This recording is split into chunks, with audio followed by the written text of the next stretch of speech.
Hey everybody, welcome to Always Bored, Never Boring, and the first part in a small playthrough that I'm going to be doing of the Doctor Who Exterminate miniatures game from Warlord Games. The first thing you have to do when you're playing this game is obviously build your army, and this game has a very interesting way of doing that. A lot of tabletop miniatures games use sort of a point system where every unit has a value and you get a certain number of points, like 100 points. And then you purchase units to that value. For this game, they don't do that. They have these things called unit cards, and a scenario will tell you to pick a certain number of unit cards. And it doesn't feel very balanced in terms of what you can get for a card. For example,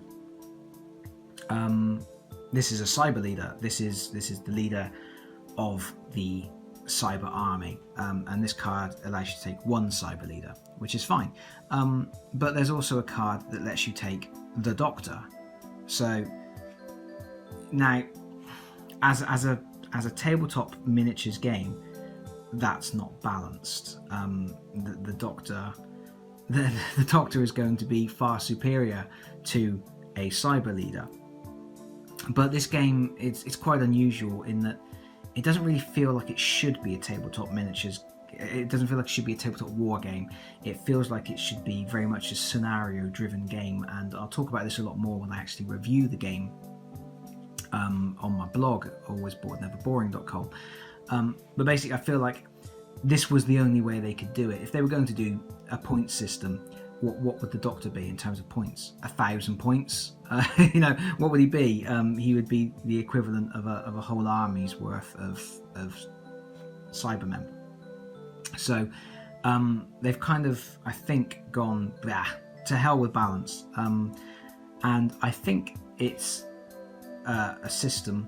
And I should point out that this is actually a recycled system. They first used this system, the Warlord Games that is, first used this system for a zombie game, and in that regard the rules feel very generic.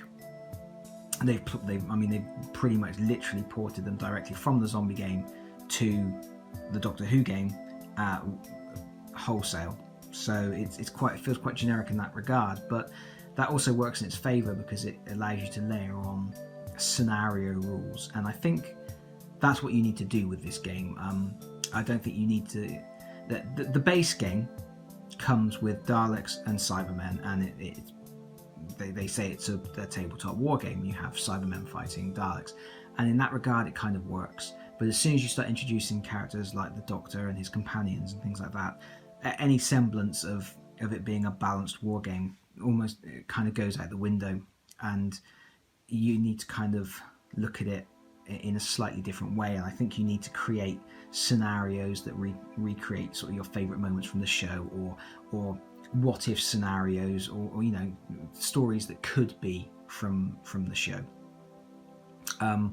So yeah, it's very unusual army building system. But anyway, I digress. This is for this playthrough we're going to be I've digressed so much I've forgotten what I'm doing. This playthrough, I'm just going to do a quick look at a few turns from the first scenario that they give you, which is a straight up fist fight between the Cybermen and the Daleks. And for that it says that you pick 3 unit cards. So that's what I've done. I have picked a cyber leader because you've got to have a leader, and one of the interesting things about the cyber leader, he will give you 2 of these fate tokens, which will be of use later on. So, but also he has, and it's not on this card, this is a bad design, but it's not on this card, but it is on this card. There's a Cybermat Swarm, and one of the Cybermat Swarm's rules is Leader's Retinue, and if we look at that, it says Leader's Retinue. This recruitment card does not count towards the factions limit if the Cyber Leader is also included. So by including my Cyber Leader here, it means I can also include this card of Cybermat Swarms, which gives me 6 Cybermats divided up into 2 bases of 3. So there he is. There's my Cyber Leader. You can tell it's the Cyber Leader because I've put a skull on his base. That's his only defining feature. And here's my 2 bases of Cybermats. And that leaves me with 2 more cards to pick. This is pretty much a standard Cyberman unit card. It is 4 Cybermen. It's just straight up 1 card, 4 Cybermen. So that's these 4 guys here. And I've laid them out like this for the video, but once they're actually in game, every unit, every model is its own unit. They don't fight as a group like this. That's just how you purchase them into your army in the first place. For my last card, it's this card here, which is a combination of Cybermen and Cybermats. So the way these cards work is it gives you a picture and then it gives you a multiplier. So this is a picture of 1 Cyberman times 2, so you get 2 Cybermen. And there's a picture of 2 Cybermats, and they get multiplied up as well. So there they are, 1, 2, 3, 4. So this is my Cyberman army. I have my Cyber Leader with his retinue of Cybermat swarms, and then I have 6 Cybermen and 4 additional Cybermats. So that's my full army. The other thing you get to pick when you're building your army is you get to pick up to 5 adventure cards. For this video, I've just decided to pick 3 for each army. You get a lot of adventure cards in the box, but most of them are specifically for the Doctor or his companions or a specific race. There's not very many that are generic, but this is a generic card, even though it's got a picture of Cybermen on it. Anyone could take this one. So adventure cards, you play them at certain points during the game to get one-time benefits. And then the card is exhausted, and then there is a way to get those cards back. So I've picked here request reinforcements. When a character is exterminated, discard this card to place a new character of the same type in its original deployment area. The VPs for exterminating the first character still apply. That's victory points. This is just to keep additional units in the fight, because Cybermen are not as powerful as Daleks. Combat senses. Play this card to add +1 to all melee rolls this turn. Keep this card on the table as a reminder and discard it at the end of the upkeep phase. Cybermen are particularly close combat focused, so it's a useful card for them. And to arms, discard this card at any time to immediately recover all shocked characters in your faction. Shocked is basically like stunned, and it's something that's going to happen a lot when the Daleks are shooting at you. So it's nice to have a card that can immediately sort of revive all your units to get them back into the fray. So there we go. So that is my Cyberman army, and now we'll take a look at the Daleks.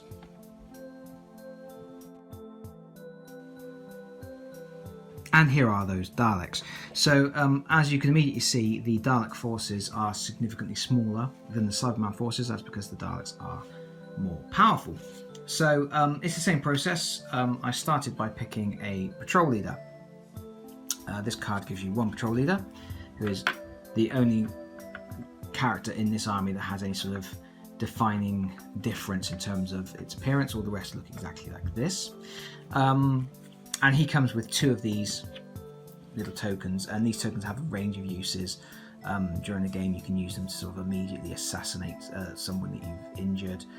You can recover injured fighters. You can reroll dice, things like that sort of stuff. We will go into that later. So I've got my patrol leader, and then I've basically got 2 cards here. And you can see that there's this card is 3 Daleks. This card only gives me 2 Daleks, but it also gives me a token. So there's kind of like a balancing factor there. You're losing a miniature on the table, but you're gaining a valuable token for use in the game. And that's it. That's picking my Dalek forces. None of my cards give me any extra bonus cards or anything, and that's it. I'm gonna have quite a small number of units on the board, but they are quite powerful. And of course, again, I got to pick adventure cards. And it could have been up to 5, but I've only picked 3 for this particular example. We've got Spatial Distortion. Discard this card just after deployment to move any 2 Vortex Nodes up to 4 inches from their original position. This is something I haven't mentioned yet. Vortex Nodes are something that are built into the scenarios. They're tokens that are placed on the board, and you can go to them and you can take them off the board, and they're worth victory points. And it's kind of like it's been built in as it's how can I explain it? It's crowbarring in tabletop miniature rules to something that doesn't necessarily work in this IP. I don't think that Doctor Who is the best fit for a tabletop miniatures game, but it is a great fit for scenario-driven situations. So I can see myself coming up with scenarios that won't be using these Vortex Nodes, but for the playthrough, Vortex Nodes will be used. Reverse the polarity. Discard this card during the initiative phase. You automatically win the initiative. Always good to have initiative. And Shield of Steel. That's a picture of Jadoon, but it is generic because it doesn't specify Jadoon only on there.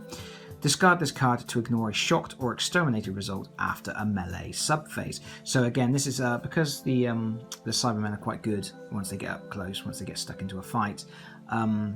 This is just a card to try and keep one of my units alive that might otherwise get duffed up. And that's it. That's my 3 adventure cards. That's my armies picked. The next thing will be to set up the battlefield, lay out some terrain and stuff, and talk about the scenario in a bit more detail. We will do that another time. Thanks for watching, everybody. Bye-bye.